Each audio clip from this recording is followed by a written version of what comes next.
میں ہوں سعیدی میرا مرشد کاظمی۔ حضرت فخر جہاں دہلوی، اور یہ حضرت فخر جہاں دہلوی یہ معاشری والوں کے پیر ہیں دلی میں۔ اور مزے کی بات یہ ہے، میں دلی میں جب حاضر ہوا تو میں ان کے مزار پہ گیا تو پتہ لکھا کیا وہاں، حضرت مولانا فخر جہاں دہلوی۔ میں کہ ساڑھے پاکستان تھے حضرت مولانا نو پیر مندا ہی کوئی نہیں، تو حضرت مولانا کا پیر سے کیا تعلق ہے؟ جو حضرت مولانا ہو وہ تو پیر نہیں، اس کے لیے تو ضروری ہے کہ وہ کبھی مولانا نہ ہو۔ اللہ خیر کرے سارے علم لدنی والے، اللہ ماشاءاللہ ہم ان چیزوں کے قائل ہیں۔ پر دیکھو نا، اگر میرے نبی دین پڑھاتے تھے اور صحابہ پڑھتے تھے تو دین پڑھنے پڑھانے کو تم طریقت سمجھتے ہی نہیں۔ یہی تو حسن ہے سارے کا سارا، یہی تو وقار ہے۔ اللہ کرے اس طرح کے آستانے ہوں جہاں درس نظامی والوں کی دستاریں ہو رہی ہیں یا حافظوں کی دستاریں ہو رہی ہیں۔ اللہ تعالیٰ ہمیں توفیق عطا فرمائے، آمین تو کہہ دیں۔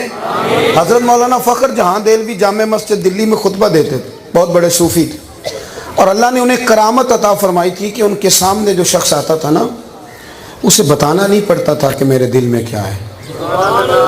بندہ آ کے کھڑا ہوتا تو ہاتھ اٹھا دیتے، کہتے یا اللہ یہ بے اولاد ہے، دعا کرانے آیا ہے۔ اور اب میرا سنی بھی دلیل سے مانتا ہے نا، اب اسے بھی دلیل دینی پڑتی ہے۔ اب میں دلیل دوں گا تو آپ مان جائیں گے۔ ترمذی میں حدیث ہے، حضور نے فرمایا اتقوا فراست المومن فإنہ ینظر بنور اللہ، او کما قال صلی اللہ علیہ وسلم، فرمایا مومن کی فراست قلبی سے ڈرا کرو، وہ صرف آنکھوں سے نہیں دیکھتا، وہ اللہ کے دیے ہوئے نور سے دیکھا کرتا ہے۔ جو بندہ سامنے کھڑا ہوتا نا تو حضرت شیخ فخر جہاں دہلوی فرماتے اے اللہ بے اولاد ہے، دعا کرانے آیا۔ دوسرا آتا تو کہتے اللہ بے روزگار ہے، دعا کرانے آیا۔ شہرت بڑی ہو گئی، جب کسی صالح آدمی کی شہرت زیادہ ہوتی ہے تو حاسدین بھی پیدا ہوتے ہیں۔ بادشاہ وقت کو پریشانی لگ گئی کہ یہ مولانا پیر اگر مضبوط ہو گئے میری حکومت کے لیے خطرہ ہی نہ بن جائے۔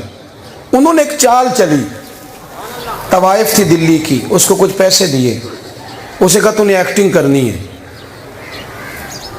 اور اس بابے کو بدنام کرنا ہے کسی بھی طریقے سے۔ وہ آ گئی تیار ہو کے، اور مخلوق آپ کو پتہ ہے بڑی فنکار ہے۔ ایک شاعر نے کہا تھا مخلوق تو فنکار ہے اس درجہ کے پل بھر میں یہ سنگے در کعبہ سے بھی اصنام تراشے۔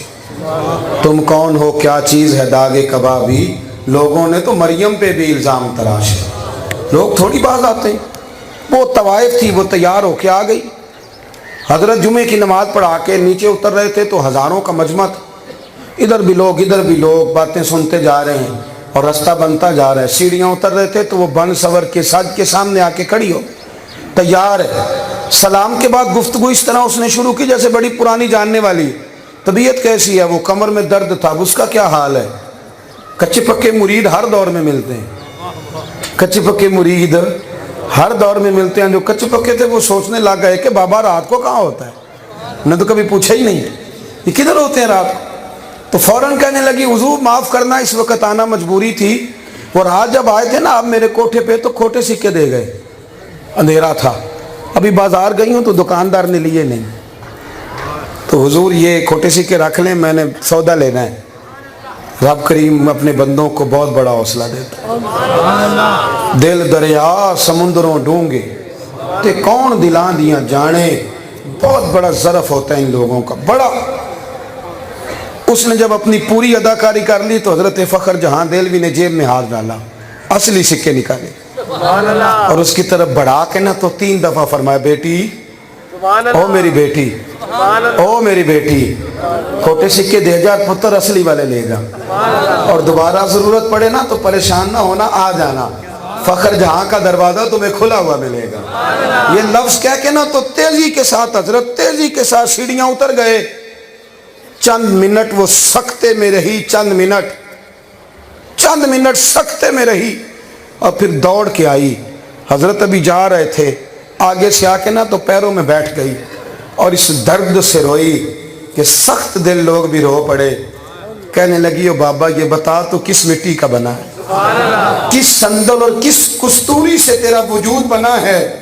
میں وہ بی بی، اسے کبھی کسی نے بیٹی سمجھا ہی نہیں، بہن سمجھا ہی نہیں، سارا دلی مجھ پر گندی نظریں ڈالتا ہے۔ بابا تو کس صندل کا بنا ہے؟ میں تجھے بدنام کرنے آئی تھی اور تو نے مجھے لتھڑی ہوئی کو بیٹی بنا لیا ہے۔ اور 3 دفعہ بیٹی کہہ دیا. یہ لفظ کہے, نقاب اٹھایا اور اپنے چہرے پہ اوڑا, کہنے لگی اب میں دلی والوں کو بتاؤں گی فخر جہاں کی بیٹی کیسی ہوتی ہے. اب طوائف کا کوٹھا سمجھ کے نہ آنا, اپنے مکان کو مسجد بناؤں گی, قیامت تک وہاں سے محمد عربی کے نام کی اذانیں پڑی گئی. وہ میرے بھائی, اگر اتنا چھوٹا ظرف رکھو گے تو بہت ساری دنیا تو ویسے نکل جائے. تھوڑا حوصلہ, تھوڑا ضرب اور تھوڑا نا ذائقہ لینا سیکھیں. بس کریں, اب کتنی دیر تک ہم صرف سیکھتے رہیں گے, پڑھتے رہیں گے. زمانہ بیت گیا نا بتاتے ہوئے کہ ایک حرف پڑھے قرآن پاک کا تو 10 نیکیاں ملتی. تو پڑھنا کس دن ہے؟ بولے